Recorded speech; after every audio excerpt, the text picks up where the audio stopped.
ஓம் முருகா வெற்றிவேல் முருகா. வேலுண்டு வினை இல்லை, மயிலுண்டு பயமில்லை. என் அன்பு தங்கமே, உன் துணைக்கு நாளைக்கு ஒன்று நடக்க உள்ளது.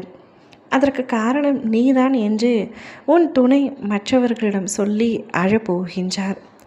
அப்படி என்ன நடக்கப் போகின்றது என்பதை உன் அப்பா நான் உனக்கு முன்கூட்டியே கூறுகின்றேன். பொறுமையாகவும் கவனமாகவும் இதை கேள் தங்கமே. உன்னுடைய துணை இப்பொழுது உன்னை பிரிந்து இருக்கும் தருவாயில் மன உளைச்சலில் இருக்கின்றார். காரணத்தோடு நீதான் பிரிந்து இருக்கின்றாய். அது எனக்கு நன்றாக தெரியும். அவர் செய்த தவறை மன்னிக்கவும் முடியாமல் ஏற்றுக்கொள்ளவும் முடியாமல் அவரை விட்டு நீ இப்பொழுது சிறு தூரத்தில் இருக்கின்றார். எத்தனையோ முறை அவர் உன்னிடத்தில் வந்து மன்னிப்பை கேட்டாலும் அந்த மன்னிப்பை ஏற்றுக்கொள்ளக்கூடிய மனப்பக்குவம் உன்னிடத்தில் இல்லை. அவர் எளிதாக தவறு செய்து விடுவார். பின்பு மன்னிப்பு என்ற ஒற்றை வார்த்தை கேட்டால் நான் உடனே அவரை ஏற்றுக்கொள்ள வேண்டுமா அப்பா என்று நீ என்னிடத்தில் கேட்கின்றாய். நீ கேட்பது நியாயமாகத்தான் இருக்கின்றது. உன்னுடைய முடிவில் எந்தவித தவறும் இல்லை. நான் உனக்கு இந்த விஷயத்தில் ஆதரவு அளிக்கின்றேன். தவறு புரிந்தால் அதற்கான தண்டனையை அனுபவித்துத்தான் ஆக வேண்டும்.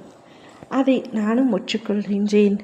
இப்பொழுது உன்னுடைய துணை அந்த தண்டனையை அனுபவிக்கும் நிலையில்தான் இருக்கின்றார். உன்னை பிரிந்து மன அழுத்தத்திலும் மன வேதனையிலும் சரியாக உண்ணவும் முடியாமல் உறங்கவும் முடியாமல் நித்தமும் தவித்து கொண்டிருக்கின்றார். அவரால் நீ இல்லாமல் இருக்க முடியவில்லை. பேருக்கு கம்பீரமாக இருக்கின்றாரே தவிர மனதளவில் குழந்தை போல இருக்கின்றார்.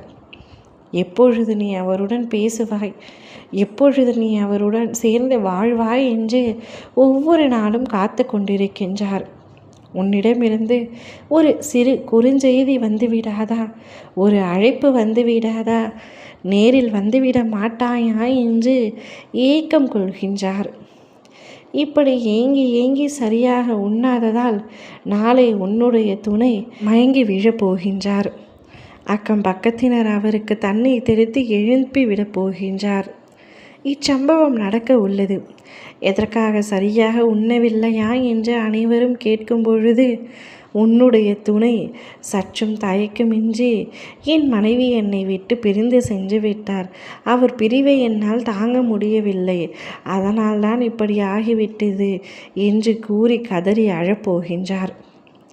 சுற்றி உள்ளவர்கள் அனைவரும் உன் துணையை பார்த்து இந்த அளவிற்கு மனைவியின் மீது அன்பு வைத்திருக்கின்றாரே, அவரை எப்படி புரிந்து கொள்ளாமல் அவள் இருக்கின்றாள் என்று அனைவரும் உன்னை ஒரு மாதிரியாக பேசும்படி நிகழப்போகின்றது.